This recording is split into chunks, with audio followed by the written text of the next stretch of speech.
problem is the heart surgeons, because they have patients with low cholesterol levels who are having heart attacks. What causes heart disease is damage to the arterial wall. Dr. Agatha Thrash, she is passed now, but she's a famous doctor who started Uchee Pines. She used to give this story. She had a lady come to her who was an alcoholic, and she had 80% occlusion of her main arteries. She went on a plant-based diet, started walking every day, exercise, walking. Plant-based diet. 10 months later, an embolism in her brain burst and she died. You see, because of all of those years of drinking alcohol, it had weakened her arteries. There's a reason most people have never been told to check their heart and circulation at home. And it's not because it doesn't work. If more people did these simple tests, they could catch circulation problems years before they turn into serious issues. That would mean fewer prescriptions, fewer surgeries, and less money flowing into the healthcare system. Right now, millions of adults over 50 live with silent circulation issues. They feel tired, short of breath, or notice cold hands and feet, but never connect the dots. Many are told it's just normal aging, when in fact poor circulation can quietly raise the risk of heart disease, stroke, or memory decline. The truth is that 4 easy at-home tests exist, and they don't require expensive machines or doctor's visits. You can check your heart recovery rate, your resting heart rhythm, your artery health, and even your blood flow to the hands, all without leaving your house. These methods are safe, take only a few minutes, and may give you life-saving insights about what's happening inside your body. And there's more.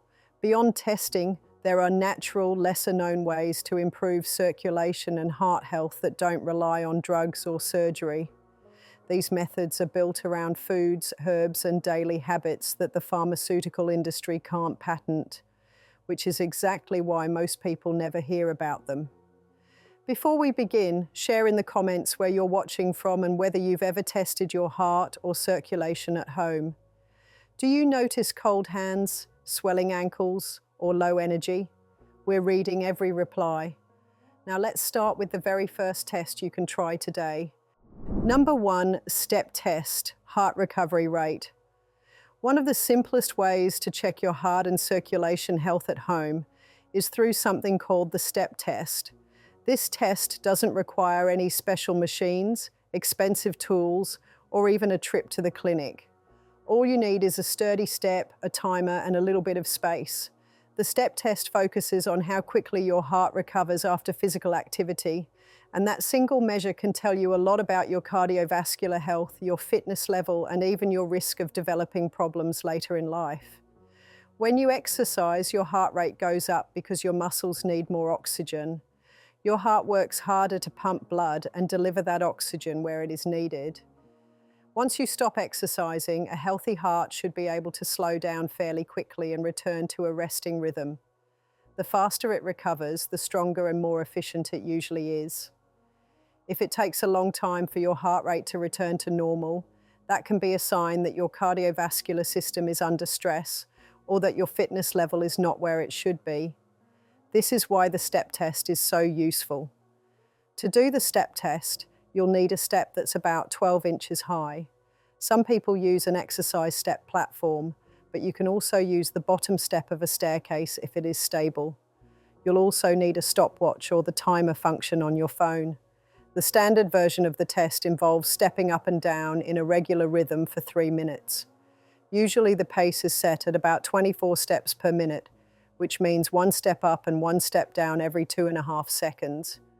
You can count in your head or even use a metronome app to help you keep the rhythm. Start by warming up for a couple of minutes by walking around at a comfortable pace. Once you feel ready, begin the test by stepping up with your left foot, then your right, and then stepping down with your left and right again. Keep repeating this pattern for 3 full minutes. Try to keep your pace steady and avoid rushing. At the end of 3 minutes, sit down right away and check your pulse. Count the number of beats for 60 seconds or count for 30 seconds and multiply by 2. This is your recovery heart rate. The key measurement here is not just the number itself, but how it compares to your resting heart rate and how quickly it returns to normal. For example, a fit and healthy person might finish the step test with a heart rate of around 120 to 140 beats per minute. But within a minute of sitting down, that number should drop significantly, often by 20 to 30 beats. By the second minute, it should drop even further. If your heart rate stays high for several minutes after stopping, that suggests your heart and circulation are having to work harder than they should. Researchers have studied recovery heart rate for decades, and they've found that it is one of the strongest predictors of long-term heart health. People who have slower recovery rates after exercise tend to have a higher risk of heart disease and even early death. On the other hand, people who recover quickly usually have stronger hearts and better circulation. This doesn't mean the step test can diagnose medical problems, but it can give you a very clear idea of whether your fitness and heart health are in good shape. One of the reasons the step test is so valuable is that it can show improvements over time. If you make changes to your lifestyle, such as adding more physical activity, eating healthier, or losing weight, you might notice that your recovery heart rate improves after a few weeks or months. That's your body telling you that your heart has become stronger and more efficient. Many people use this test as a personal fitness tracker without needing fancy devices. Another important point is that the step test is relatively safe for most people. It is a low-intensity activity compared to running or sprinting.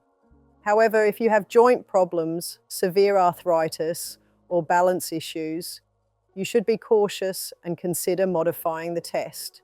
For example, instead of stepping up and down, you could march in place for 3 minutes and then measure your recovery rate in the same way. The results won't be exactly the same as the step test, but they will still give you useful information about your heart's response to activity. When interpreting your results, there are some general guidelines that people often use. For adults under 40, a recovery heart rate that drops by more than 25 beats in the first minute after exercise is usually considered a good sign. For adults over 60, a drop of 15 to 20 beats is still considered healthy. If your heart rate barely drops or even stays elevated after 2 minutes, that might be a signal that you should talk to your doctor about your cardiovascular health. Number 2, resting heart rate count. Resting heart rate is one of the simplest signals your body gives you about heart and circulation health. It is the number of times your heart beats each minute while you are calm and still. Measuring it correctly is easy, costs nothing, and gives useful information you can track over time. Do the test first thing in the morning while you are still lying in bed and before you get up, eat or drink anything. This gives the most consistent reading because activity, food, caffeine and stress all raise heart rate. Use a quiet alarm or your phone so you can sit up just enough to check your pulse without moving around much. You can measure your pulse at the wrist or the neck.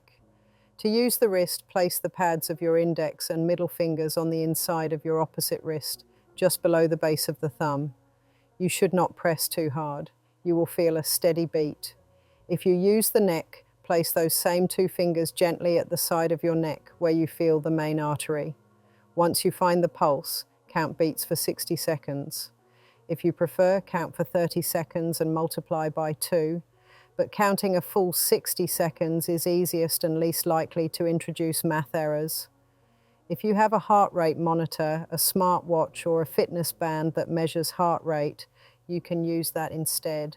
Just be sure the device is charged and worn the same way each morning so readings stay consistent. Some devices display the resting heart rate automatically after a few minutes of stillness. What numbers are normal? For most adults, a resting heart rate between 60 and 100 beats per minute is considered within a common range. For people who exercise regularly, especially endurance athletes, resting heart rate can be lower, sometimes 40 to 60 beats per minute, and that may reflect a stronger heart. For older adults, higher numbers are more common, but a steady rise over months is a sign to pay attention to. If your resting heart rate is regularly above 90 or below 50 and you are not an athlete, it is a good idea to mention it to your doctor. Several factors change resting heart rate: fever, dehydration, poor sleep, anxiety, alcohol, caffeine, some medications, and even cold weather can raise it. Illness or pain can raise it too. A lower resting heart rate is not always better. When it is linked to dizziness, fainting, or shortness of breath, it can signal a problem. The key is the trend. Take the reading at the same time each morning and write it down or use an app. Track it for at least 2 weeks to see whether it stays fairly stable, goes down with fitness improvement, or rises. If you want a simple routine to follow, measure your pulse for 60 seconds each morning for 2 weeks, then calculate the average. If the average is within your expected range and you feel well, keep monitoring monthly or as you change your exercise and sleep habits. If the average rises by more than 5 to 10 beats per minute over a month, or if you feel symptoms like chest tightness, unexplained fatigue, or fainting, contact your healthcare provider. You can use resting heart rate to guide small changes that improve heart and circulation health. Regular aerobic activity such as brisk walking, cycling, swimming, or dancing tends to lower resting heart rate over time.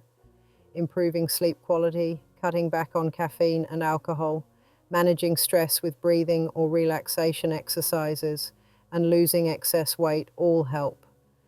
Medications can also change your numbers, so tell your doctor about any drugs you take if you are tracking heart rate. Number 3, ankle brachial index, pulse check for arteries. The ankle brachial index, or ABI, is a standard test used to check blood flow to the legs. In clinics, it is measured with a blood pressure cuff and a Doppler probe at the ankle and arm. At home, you can do a simplified version that gives useful clues. And if you have a home blood pressure cuff that fits the ankle area, you can calculate a basic ABI number.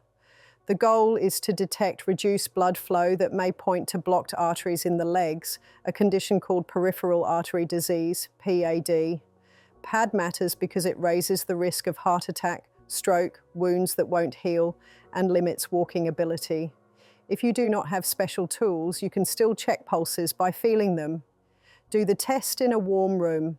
Lie down or sit with feet relaxed and supported. First, find the radial pulse at the wrist or the pulse in the arm to know what a normal strong pulse feels like. Then find 2 pulses in the ankle. The dorsalis pedis pulse, which runs on the top of the foot near the base of the big toe, and the posterior tibial pulse, which is felt behind the inner ankle bone. Use the pads of your index and middle fingers and press gently until you feel a beat. Compare the strength of the ankle pulses to the wrist pulse. If the ankle pulse is similar or stronger, that is normal for most people.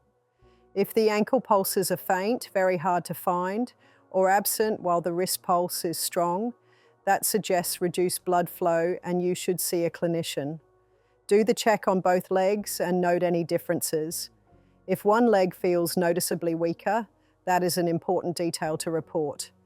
If you have a home blood pressure cuff that can wrap around the lower calf or the ankle, you can measure a simple ABI.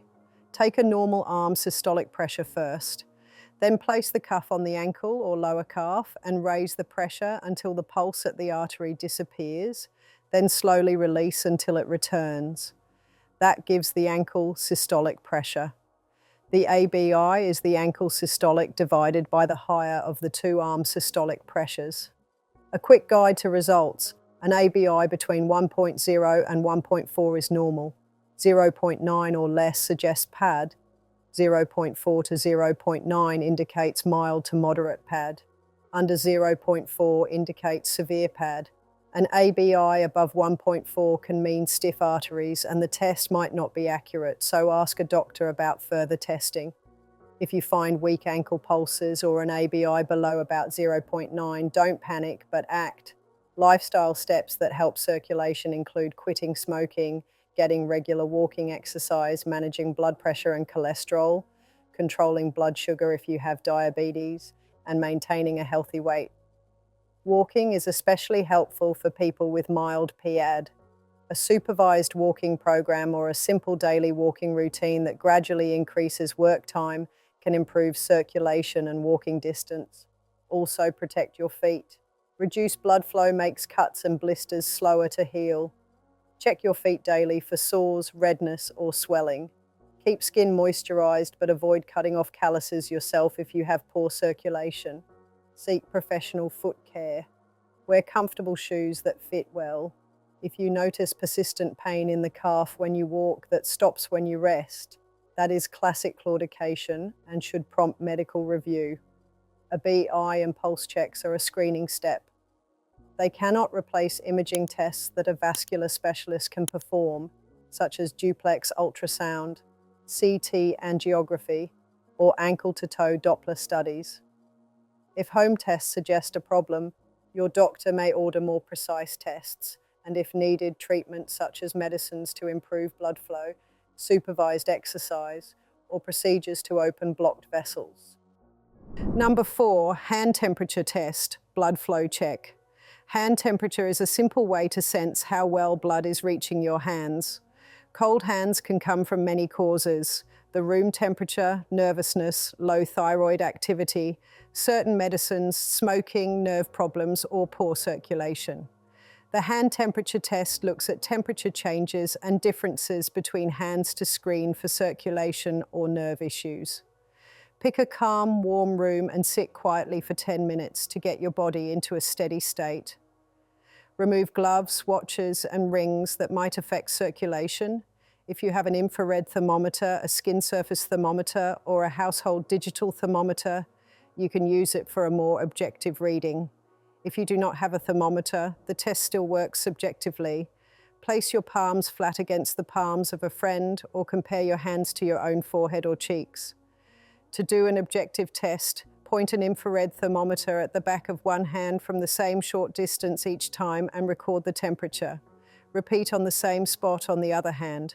Normal skin temperature on the hands depends on room temperature, but a consistent difference of more than about 2 degrees Celsius, roughly 3.5 to 4 degrees Fahrenheit, from one hand to the other is worth noting. Also measure the temperature again after a simple warm-up. Run warm, not hot water over your hands for 30 to 60 seconds. Dry them, then remeasure. If the hand temperature rises after warming, that shows the blood vessels can respond and deliver more blood. If the hand stays cold despite warming, that may mean a circulation problem or nerve issue. A second useful step is the cold recovery test. Place your hands in cool water for 10 to 20 seconds, then remove and time how long it takes for them to feel normal again. Healthy circulation brings warmth back quickly. If one hand takes much longer than the other to warm up, that difference is important to report to a clinician. Hand temperature can also be checked in response to activity. Squeeze a softball or tap your fingertips together for a minute, then measure temperature.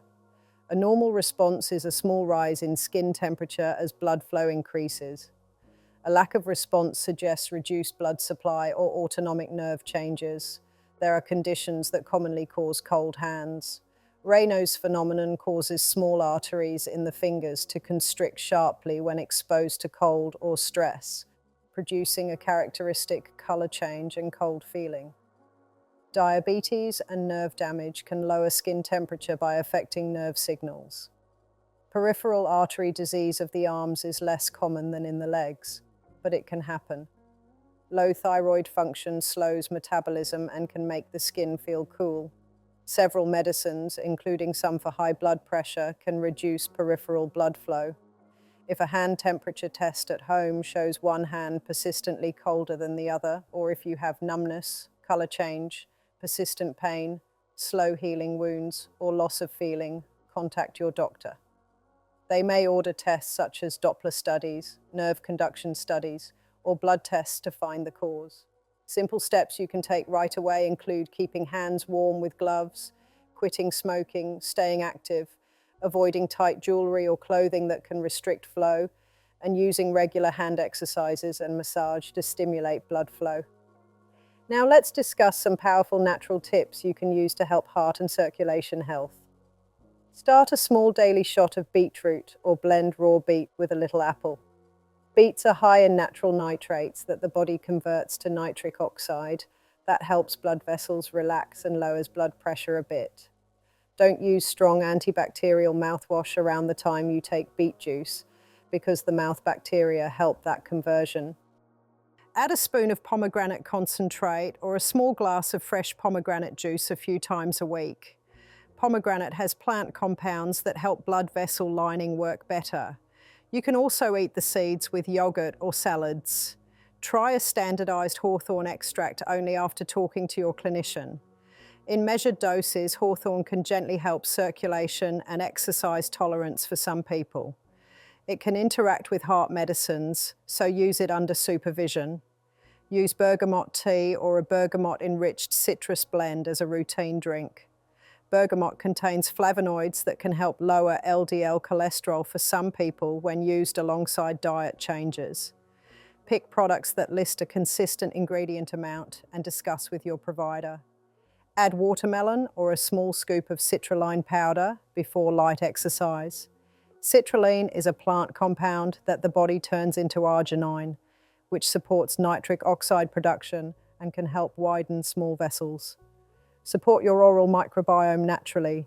Eat more leafy greens, avoid overusing antiseptic mouthwashes, and keep gums healthy with gentle brushing and flossing. Healthy mouth bacteria help turn dietary nitrate into beneficial compounds for circulation, include gentle daily hand and foot massage and short brisk walks after meals. Massage and light movement increase local blood flow and encourage small vessels to stay flexible. Thanks for watching. I hope you found this video helpful. Don't forget to subscribe for more health tips and stay tuned for the next one.